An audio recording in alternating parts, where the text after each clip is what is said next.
Yes, Aparokshanubhuti, correct.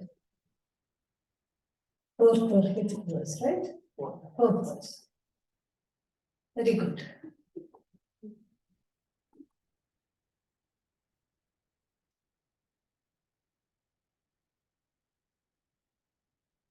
Today after class, I will be seeing people. If anybody wants to come, you can come to me. Swami wrote it. Om Sahana Bhavatu Sahanau Bhunaktu Sahaviryam Karavavahai Tejasvinavadhitamastu ma vidvishavahai.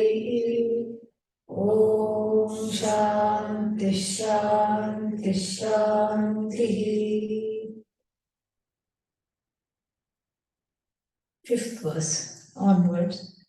Ajnanam tasya moolam syat iti tadhanamishyate brahma vidyata arabdha tato nishreyasam bhavet vidyaiva jnanahanaya vidyaiva jnanahanaya na karma pratikulatah न कर्मा प्रतिकूलतः नाज्ञानस्य प्रहाणे हि नाज्ञानस्य प्रहाणे हि रागद्वेषक्षयो भवेत् रागद्वेषक्षयो भवेत् रागद्वेषक्षया भावे रागद्वेषक्षया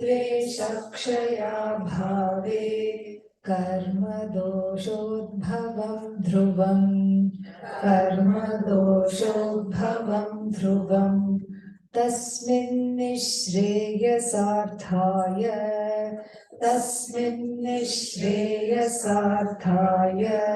विद्यैवात्र विधीयते विद्यैवात्र विधीयते. 5, 6 and 7. They are making a pitch for jnana. Adi Shankara is talking about why and how Atma Jnanam alone can cut down this samsara. The samsara tree. Same thing we see in the Bhagavad Gita as well. I don't want to chant that because people will feel hungry afterwards. A mealtime chant. Asanga shastrena dridena chitva. Asanga shastra. Shastra here is the Shastra, really. So the Shastra cuts down that which cuts down the samsara tree. So samsara can be like a family tree or it can be like a loop, circle. We saw all that. And it has all these different ways in which it binds one to the karma phala, makes one a karma phala addict. So really, this pursuit of this Atma Jnanam, people don't understand. And even if they little bit understand, they don't follow. Why? Because there is an addiction involved. If you tell somebody given to alcohol, what? You know what? This is bad for you. I think you should give it up. In all likelihood, the person will say, I know. I can give it up anytime. How do you say you can give it up anytime? I have already given it up 10 times. This is what the person will say. So, because there is an addiction, there is one is loath to change. The addiction makes it difficult to see past the immediate gratification of whatever that thing represents. In samsara also, the addiction to samsara, the addiction to infinitely keep on producing the finite, reproducing the finite, is in a similar way an addiction. So what does one have to do? One has to do an intervention. Verses 5, 6 and 7 are an intervention. What's an intervention? Where all the loved ones gather. And the person is surprised. Why are you all here? Oh no, sit, we'll tell you. We've come here to tell you how much we love you and how wonderful you are. No, something is not right. No, really. And then each one writes a letter or talks about how difficult it is to watch this person undergo this addiction and how they have all collected some money for some program which will rehabilitate the person and bring them back to society. And in the intervention, each person will say, how is it that the person is destroying themselves? And how are they destroying their loved ones also? And then the person is not given a choice. Because if you give the person a choice, you know what? Take your time, think about it, and then let us know in a week. It will never happen. Why? Because the force of the addiction and the addictive personality is a different person. It's a completely different personality. That has taken over and eclipsed the person here. That one is trying to find where this person is. So, in the intervention, the solution should be right there. The car should be waiting outside. The reservation should already have been made. And the bags, before even the person comes, they have already to be packed and loaded in the car. And the person is escorted to the car and taken straight to the facility. Only then there is a chance of this intervention working. That is why, even in the samsara intervention in the form of these teachings and these verses, that also cannot be really gentle. They have to, in unequivocal terms, talk about the pain of this addiction. And there is an urgency in all texts, including this one, for the person to right their ways and to drop the samsara addiction, precisely because it's not easy. That's why one has to just let that go. Because if one doesn't let it go now, then it will never happen. There is no tomorrow. And therefore it is said in the Bhashya for the Aitareya Upanishad, it is said, Yat aharam brajet, tad aharam eva prabrajet. The day you feel like dropping samsara, do not wait. Drop samsara just that day. You can come. Drop samsara that day itself. Why that day? That minute itself. Because the Shruti knows, Shastra knows, if one is given an option and time, what will happen? The person will get re-addicted. And so, verses 5, 6 and 7, they make a pitch for Atmajnanam as a way out of samsara, because Atmajnanam is the only antidote. So we saw at length number 5, Ataha Brahmavidya Arabdha. Therefore, thereafter what? After gaining all these qualifications, after understanding the qualifications, then Tataha means after that what happens? Nishreyasam bhaved. So between Nishreyasa, what is Nishreyasa? An exotic flavor of ice cream. Yes? No. What is Nishreyasa? Moksha. So, between Nishreyasa and then Brahma Vidya, what is the connection? What is the sambandha between Nishreyasa and Brahma Vidya? Cause-effect connection. One is the cause. Brahma Vidya is the cause for moksha. Direct cause for moksha, no other cause. So then, that is the connection. There is a cause-effect sambandha. So here it says that Brahma Vidya ataha arabdha.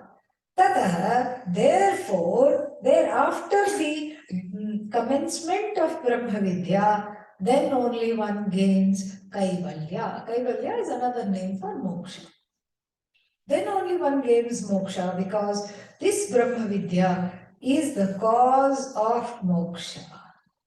So the knowledge of Brahman is responsible for liberation from ignorance. And the liberation from ignorance is alone called moksha. Moksha is not something you go and buy or get, or it is away from you and it has to be produced. It is already you. It has to be recognized through which body of knowledge it is recognized. That is called Brahma Vidya. Brahma Vidya ataha arabdha.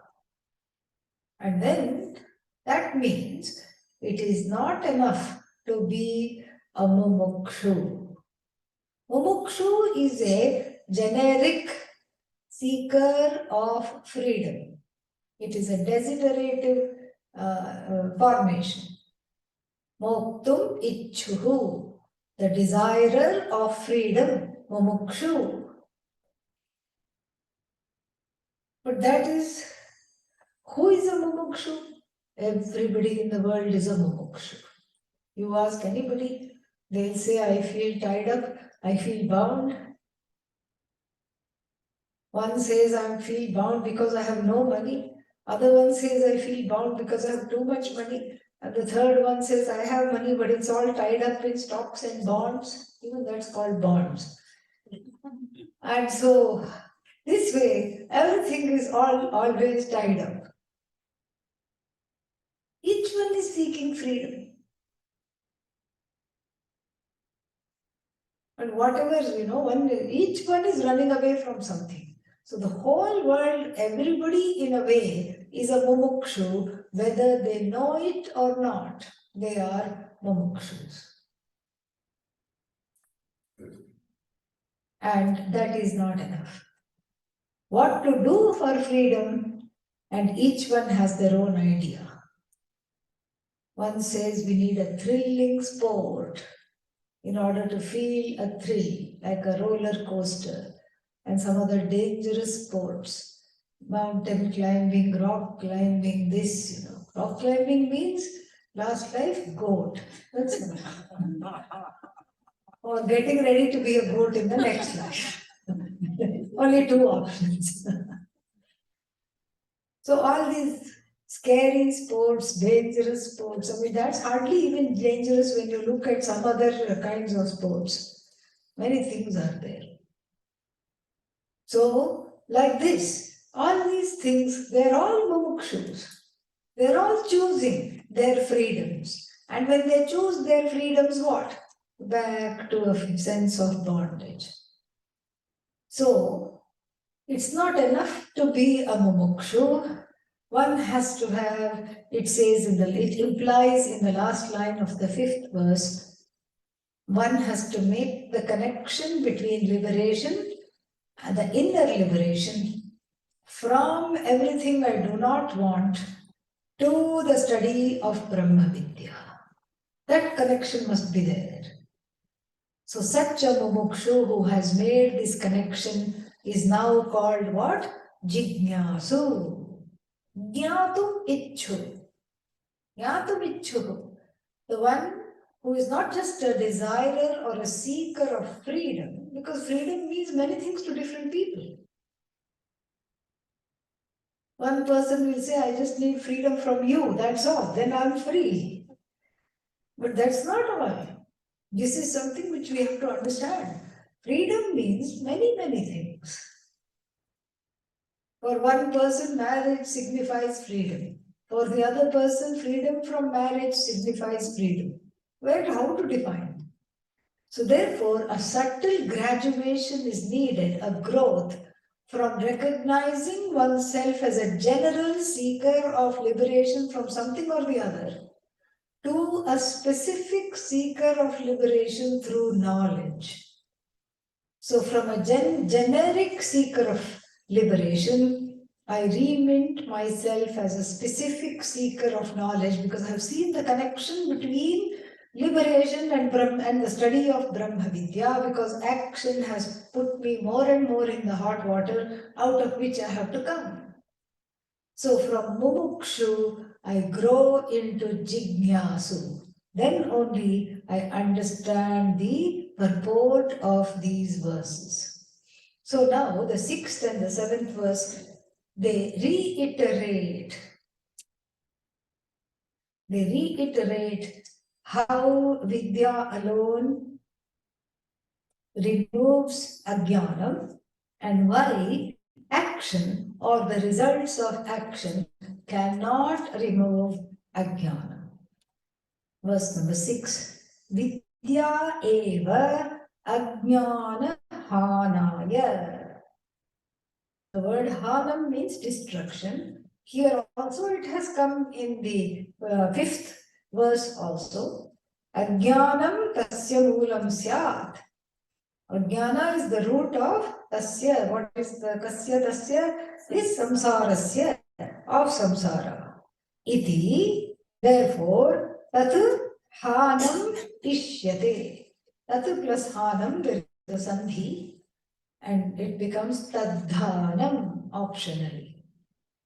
So there you won't recognize the word hanam because it's in a sandhi formation. Tadhanam ishyate. Tat hanam.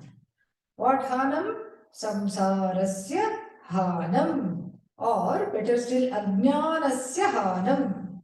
Ajnanam being the mula, the root of samsara, it is desired that the ajnanam must be destroyed.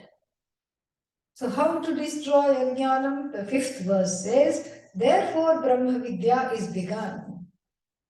And that therefore means thereafter, therefore we saw all the meanings of that for a qualified student of Vedanta to gain moksha.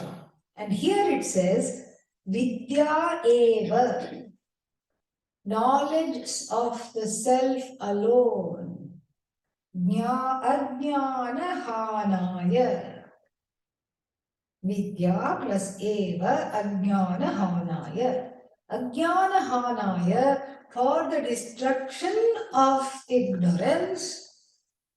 What is needed? Vidya plus a little chocolate cake. Correct? No. Vidya eva. That eva means Vidya alone.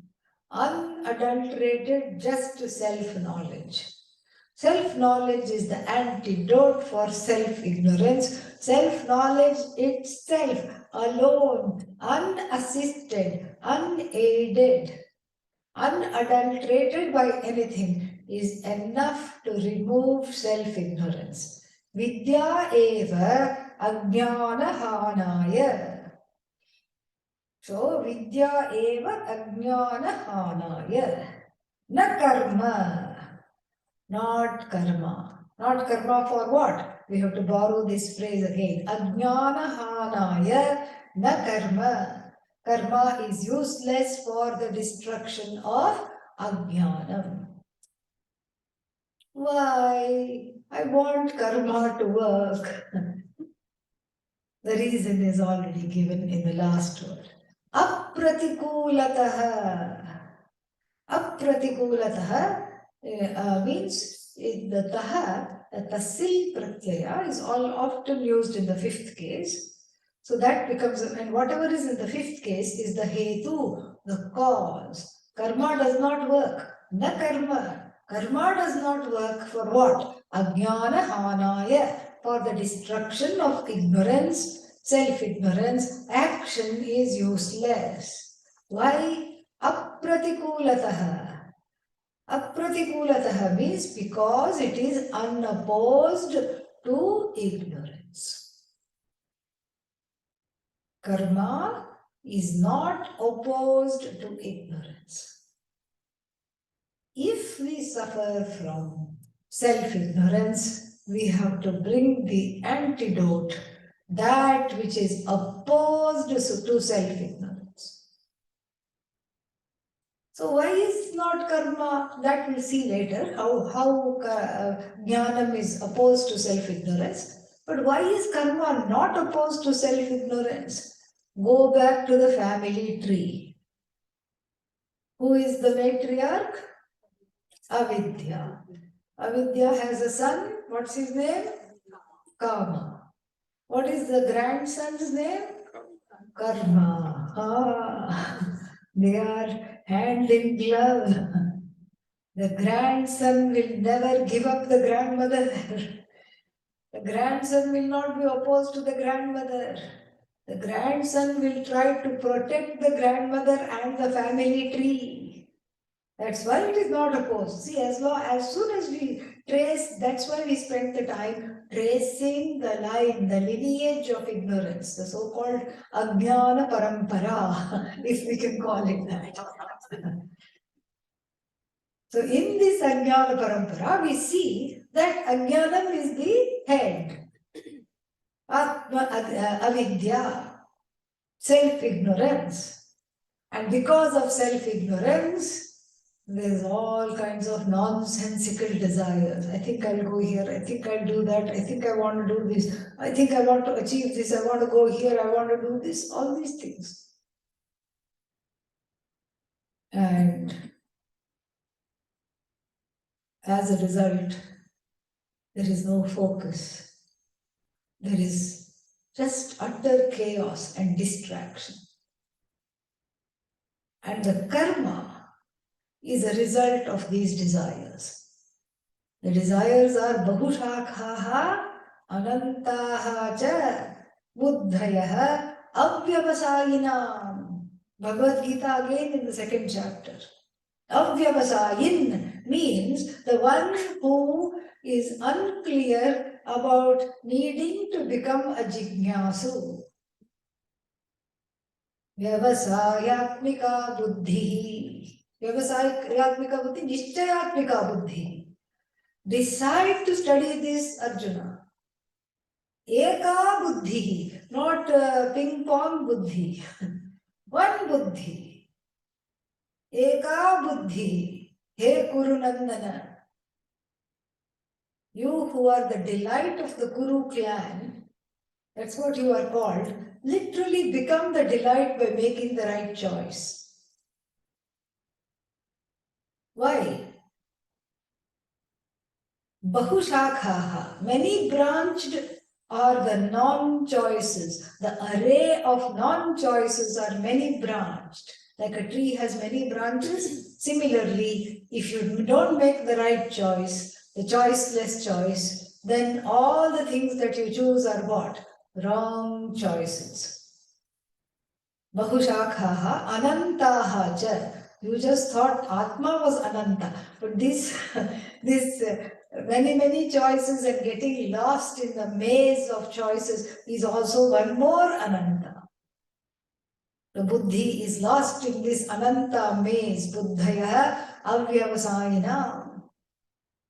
Okay, let it be lost. What is it to you? Yamimam pushpitam vacham pravadanti avipaschitaha vedavadaratav partha nanyadasti tivadinaha kamatmanas svargaparaha janma karma phalapradam kriya vishesha bahulam bhogaishvarya gatim prati bhogaishvarya prasaktanam taya apahrita chetasam vyavasayatmika buddhihi samadhau na vidhiyate. A big mouthful Lord Krishna has to say here.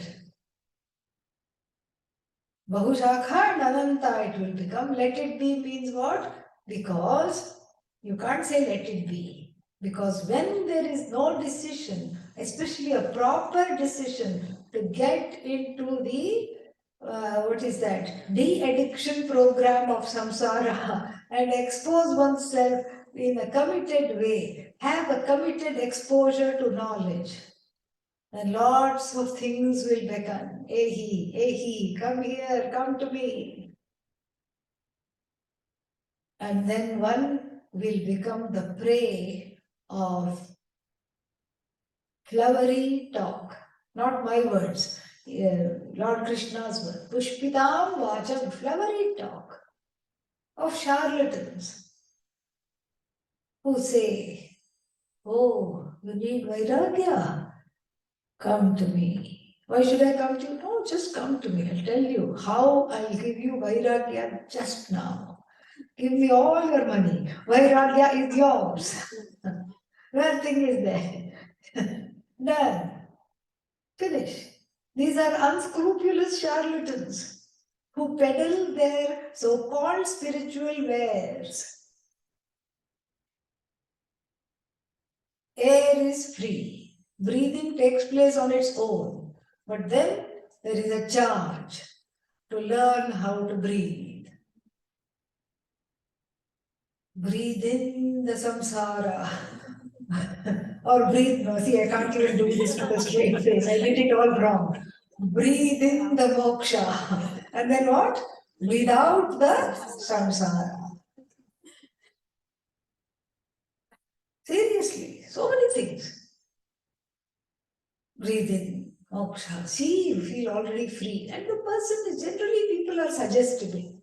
If somebody comes to you and says, you look a little sick, you say, no, I'm fine. And 10 minutes later, somebody says, are you okay? You look a little sick. Then you have a doubt. Really? I think I'm fine. If by the time the third person comes and says that, you start to think that you have a fever. You must not be well. I think I should spend the rest of the day in bed. That's what one thinks. Generally, people are not, very suggestible. So here too, all kinds of things. Stand on one leg, catch the toes. No, catch the nose. Catch the ears. We were catching the ears long before.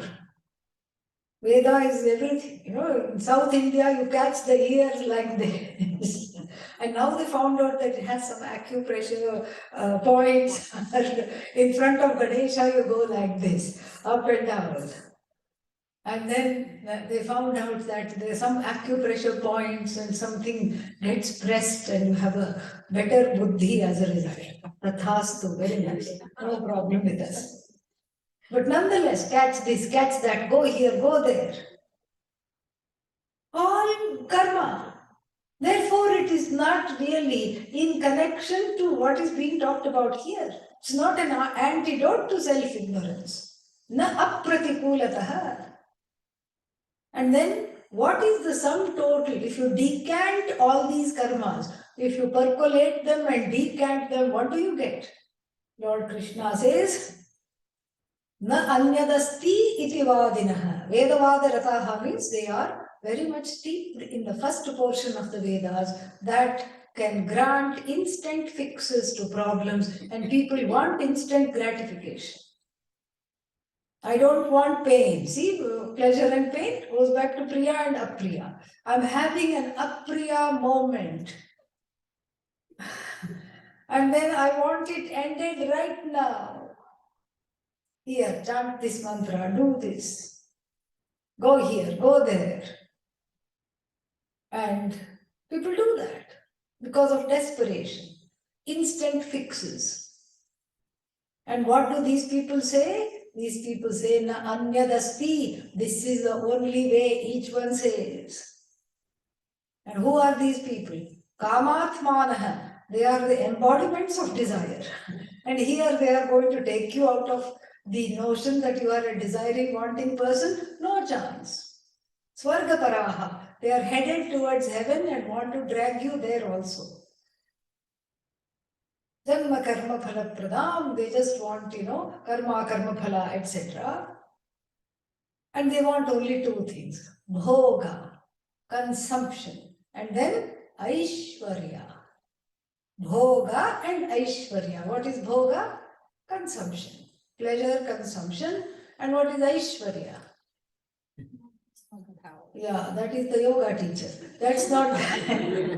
So, Aishwarya is overlordship.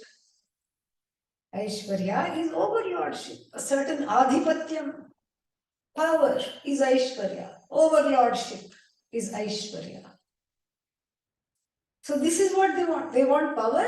They want to consume things. This is all they want.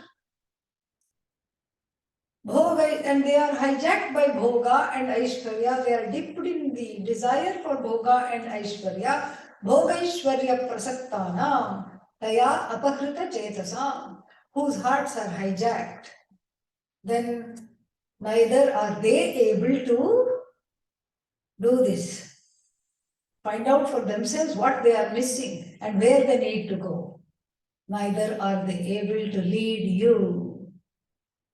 This is what Lord Krishna says. And that's exactly the point here. The growth from mumukshu to jignasu. Jignasu means the plan is set. I may do many things, but my destiny, my destination is moksha. Remember the airport example? Yes? Many people don't know the story here. Go to the airport. You're going to the airport. You have a lot of time on your hands. And then you decide to, on the way to the airport, pick up some food to eat because they don't feed you on the planes anymore. While you go into a grocery shop, where are you headed? Airport. You don't forget that and start shopping for the whole week. You're just there to pick up something small to eat for lunch. Then you look at the time, you have still more time and you have to drop off some laundry. When you are dropping off the laundry, where are you headed? Airport. You never forget that. Then you find you still have some more time. Maybe you got a text message that the flight is delayed. So you call up your friend who lives near the airport. And then you go visit your friend near the airport. And the friend says, I'll drop you to the airport. Don't worry, you park your car here. You don't have to park it at the airport and pay so much fees. Throughout, you made 3 stops. Throughout each of the stops, where was your buddhi? Airport. Buddhi is airport paraha. Airport para buddhi. I have this much time, I need to go, I need to check in, I need to not miss the flight. That consciousness is very much there. I'm aware that I'm headed to the airport. Similarly, the person who is committed to moksha doesn't have to have a life where one is just studying 24/7, 365. You can do other things. But where are you headed? Don't say airport now. Where are you headed? Moksha. Moksha. You're headed to moksha. Wherever you are headed, that's where it is, moksha. You'll make many, many stops. Education, 1 stop. And then what? Job, another stop. Marriage, long stop. Children, another stop. But still you're headed to moksha. Yes, very good. This is the awareness. This is the orientation. This is how one proceeds. That awareness is there that I am a jignasu. I want this knowledge and I'm oriented to this knowledge, and every minute of my life, of every action, I use it for purifying the antakarana, sweeping the raga dveshas away to make room for Bhagavan as myself. As long as the raga dveshas are there, then Moksha is far away because there is too much of oneself, too much of ahankara. So since people don't understand this, this has to be repeatedly underscored. And so here, karma is not pratikula to ajnanam. Why? Karma is related to ajnanam. That's why. They both belong to the same order of reality. And they both defend one another. Karma says, keep doing, keep doing. But I want happiness. Yes, it is through doing you will find the happiness. See, last time you did this and you were happy. Yeah, but I was only happy for 5 minutes. Doesn't matter, keep doing. Next time you may be happy for 10 minutes. Doesn't matter. Karma says, choose me here, choose me. Not Atmajnanam, me. Deludes you, derails the pursuit. Because it is not opposed to ajnana. It is. And both of them, they have a codependent relationship. Ajnanam is furthered by karma, and karma in turn defends ajnana by convincing you that what you want is an instant fix from feeling the pain or feeling apriya. And so do what? So what should I do? Keep on unleashing more and more karmas to get more priya or pleasurable situations in your life. Become a pleasure seeker, an experience hunter. So much so that such a person comes to an ashram and there also one is hunting for spiritual experiences. I heard a noise in my meditation. What does that mean? Means you are hungry, that's all. Kuru, the stomach. That's all it is. Nothing else. I saw some blue light. What does that mean? That means you shut your eyes really tightly. Try it, even now. Shut your eyes really tightly, some flashing lights you'll see. That's not Brahman. That's not moksha. Everybody sees it. It's a physiological condition of stifling the eyeballs. That's what happens. So all kinds of notions the karma produces, and then ajnanam continues to pat karma on the back. Each one scratches the other's back, and therefore it cannot help you to get out of the conundrum called samsara. How does jnanam take me out of samsara? We have to see what is the ajnanam, the nature of ajnanam. We have to spend a little bit of time to understand that. What is ajnanam? A plus jnanam. It's the negative particle nanj. Nanj pratyaya. A plus jnanam. Na jnanam ajnanam. But in Sanskrit, everything else has a twist. There are 6 forms of negation. 6 kinds of negations. OMG. Sadrishyarthe. Sadrishyarthe means something is not like something. Like there is a water reed that grows, which looks like a sugar cane from far. But is it a sugar cane? No. It is anikshuhu, not sugar cane. This is based on sadrishya. Alparthe. Alparthe means this. The wonderful example is given in the 6th chapter of the Bhagavad Gita, where Lord Krishna is asked by Arjuna, Ayati Shraddhayo Petah Yoga Chalita Manasah. Ayatihi. Ayatihi means not the one who has not made effort, literally, but not made effort. Made effort, but it wasn't enough. I studied Vedanta in this life, but it is not enough. What will happen to me after I drop this body? Will all the retreats I attended go in vain? Arjuna wants to know. And he's assured, no, it will not go in vain. You will get an appropriate body, mind, sense complex, and you will have the memory of picking up the thread in the last life, and you will pick up the thread in this life as well. So it's not that he has not made effort. He has made effort, but it is not enough.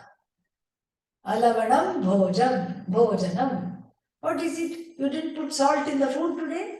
No, I put salt, but it's not enough. Alparthe. Abhavarthe, in the sense of absence. There is the absence of mango in my hand. Absence. Abhavarthe, alparthe, virodharthe. Opposite. Like light and darkness. Wherever there is light, there cannot be darkness. This is illustrated through a very, what should I say? A very South Indian specific story in his time that Swamiji used to tell. Pujya Swamiji used to tell this wonderful story. There was a marriage in a village. In those days, no electricity at all in the villages. There was a marriage in the village, and the boys' family, extended family, etc., had all come, and they were all housed in various places on this very rich man's estate. And this man, who is the father of the bride, wanted to make sure the guests are all right. And they have enough light, they have enough food, they have enough water. So he sent the trusted fellow, one domestic help, with a kerosene lamp on his head. His name was Muppan. Muppan, please go. Go to the other side and see. Wherever there is anything dark, put the lights there and come. I have put 4 more here, take one by one and go. Muppan said, oh, I am strong. I can take 1 on my head and 2 in each of my arms and I'll go. Then he looked everywhere and came back with all the 3 lamps. Hey, what happened? I told you to find a dark place and put this lamp. Master, there was no dark place at all. I looked here, it was all light. I looked there was all light. Wherever I looked, there was light. He came back. This is exactly how it is. That is how light and darkness are opposed to each other in the same way. Knowledge and ajnanam are opposed to each other.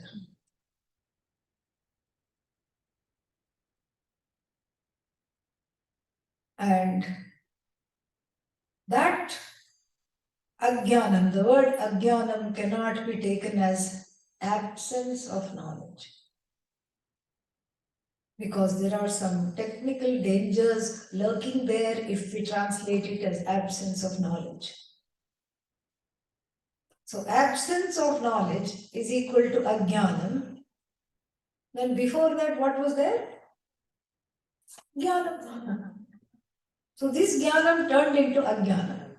Who will come to study Vedanta? Because what is to say that the jnanam I will get will also turn into what? Ajnanam later date. We don't accept that. So ajnanam doesn't have a beginning. We can't say it has a beginning. Thankfully, it has an end. Definitely it has an end. And so the in the ajnanam is virodharthe, negative particle. In the oppositional sense. Opposition means the two cannot occupy the same place at the same time. It's either like darkness and light cannot occupy the same place at the same time. There is another story in the Puranas. Surya, we say, is going on a chariot from east to west with 7 rainbow-colored horses. And Narada says, can I come for the ride? I just want to be with you. Oh, Narada, please come, have a seat. And then he says, how are things over at earth? Do people love me still? Oh, yes. Everybody all over the world love you. In fact, Surya Namaskara has just traveled all over the world. Everybody does Namaskara to you. There are so many yoga classes that teach how to do Namaskara to you. Oh, really? This is very, very, very gratifying. Thank you, thank you, Narada. Narada is a little bit of mischief, He's naughty. And so what does he say? Says, yeah, but what? Doesn't matter. Let me not spoil your bad mood or your good mood. No, I want to know what, but what, you're hesitating. Well, there is one person who doesn't see you at all. Who is that? Miss Knight. Oh, she sounds like a mysterious lady. Where is she? She is in America right now. Okay, here we go. Next, the horses go very fast. And then just like Muppan with the lamp on his head, where is Miss Knight? Oh, she just left for India. And that's why the Surya keeps moving. It's a story you tell children. They don't see each other. They cannot be there in the same place at the same time, just like darkness and light cannot cohabit.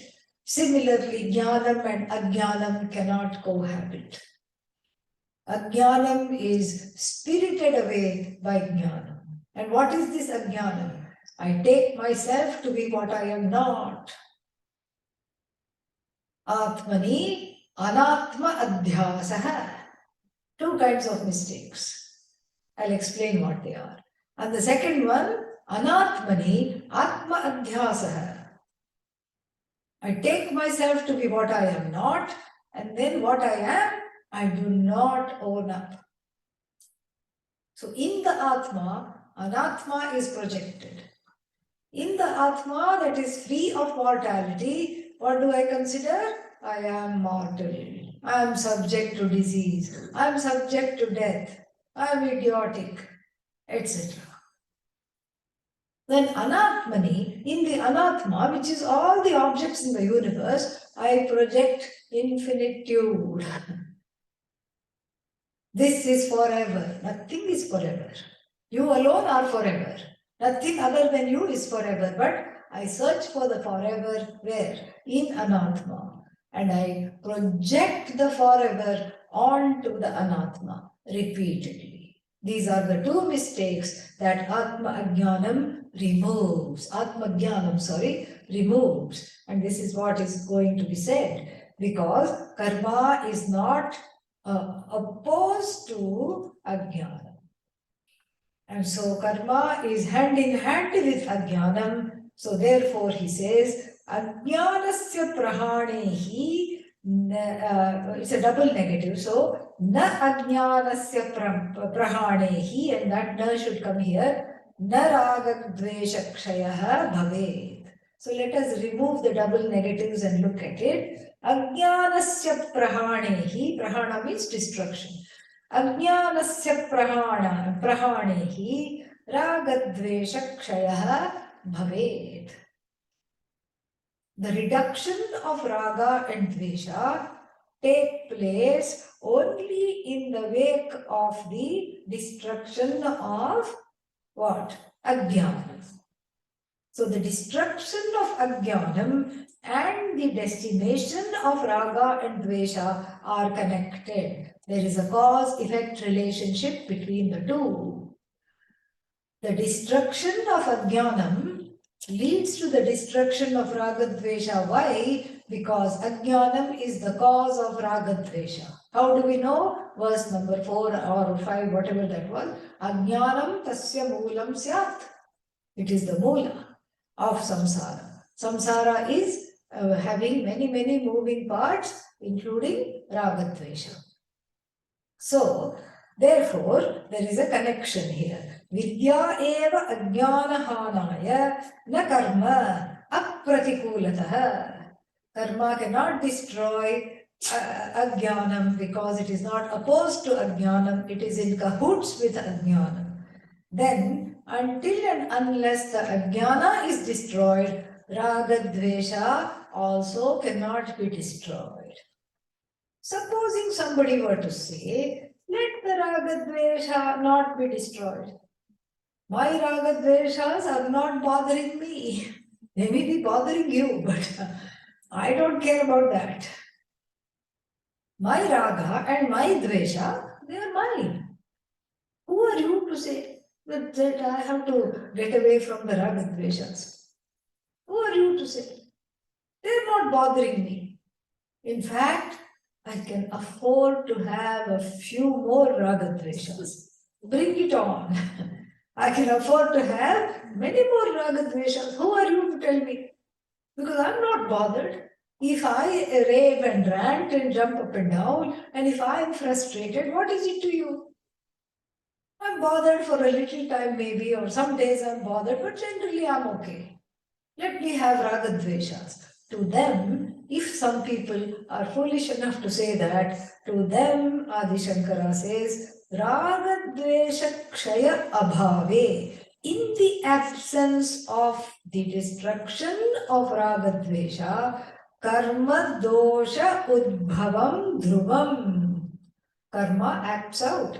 Action and results of action get into a tango and create a lot of mischief. Dhruvam, for certain.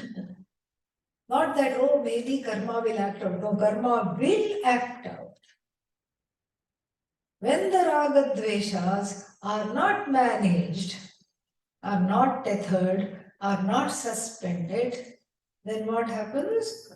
Karma acts out. Meaning, when I let the raga dveshas loose, what happens?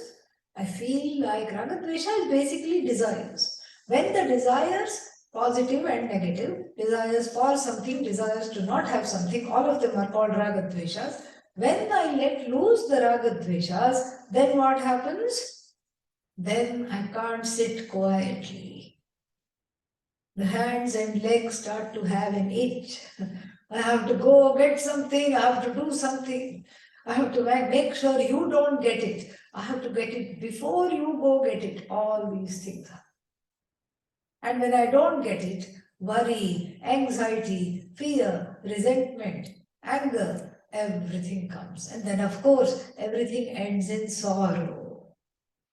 I have a meltdown. I love English language, very nice. Meltdown, exactly that's what it is.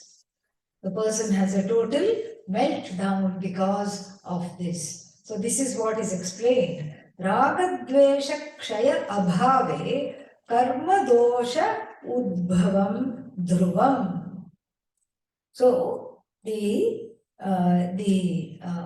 actions which are caused by raga dvesha, which are the dosha means what? Karma dosha, dosha. The dosha of the karma is what? Various kinds of karma phala that you cannot control, that you hadn't planned for. You thought it will go a certain way, like even think of a small conversation. You thought you will have a conversation with somebody and it will go in a certain way. What happens? Opposite. And some people are very difficult to talk to. Hello, how are you? Why? What's wrong with me? No, I'm simply asking how you are. You must be meaning something. No, I'm not meaning anything at all. Now you're getting defensive. Yeah. No, I'm not defensive. See, you are defensive. Where did the conversation go? It unraveled even before it started. Simple things. You can't even with some people say something as innocuous as, you know what, the sky is blue, without getting into trouble. So, this is how the life goes. Because when you talk about karma, You cannot control the results of karma. This we know again from the Bhagavad Gita, the famous verse. What is it? Chop chop.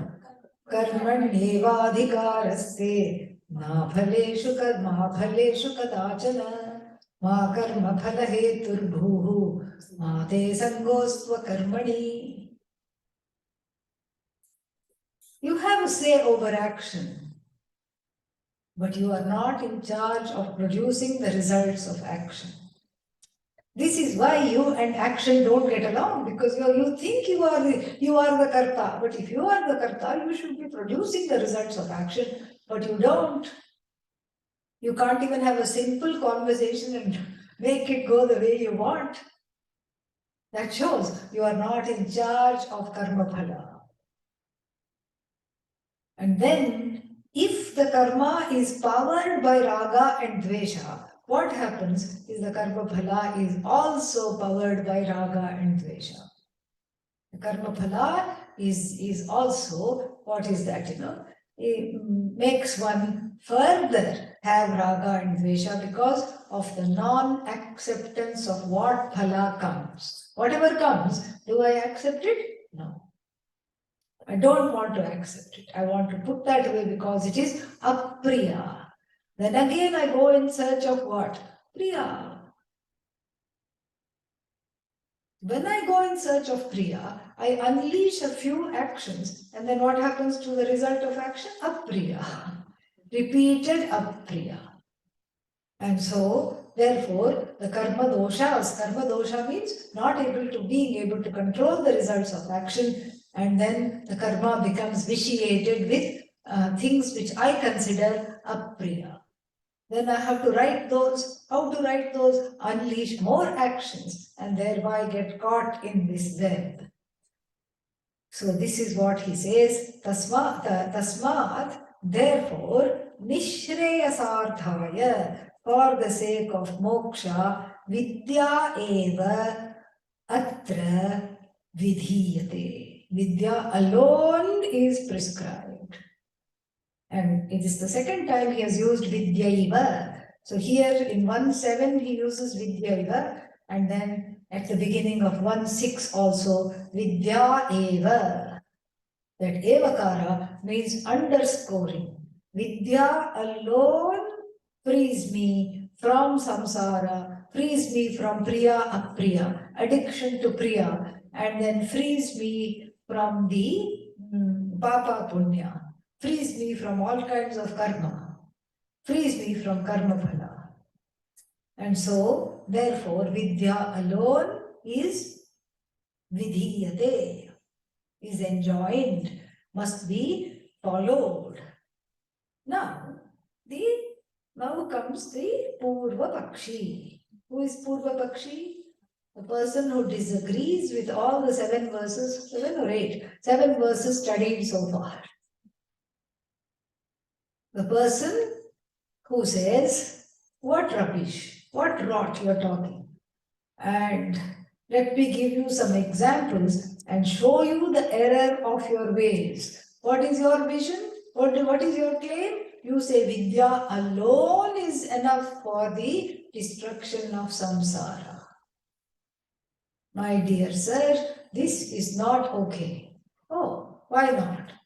Because it is like saying heat alone is enough to cook rice. Is that true? Yes, it is true. Heat is enough. But heat alone is not enough. You need sahakari. What? You need water. Where are you going to put the water? In a pot. So it is true that heat is the one that is doing the cooking. The pot is not doing the cooking. The water is not doing the cooking.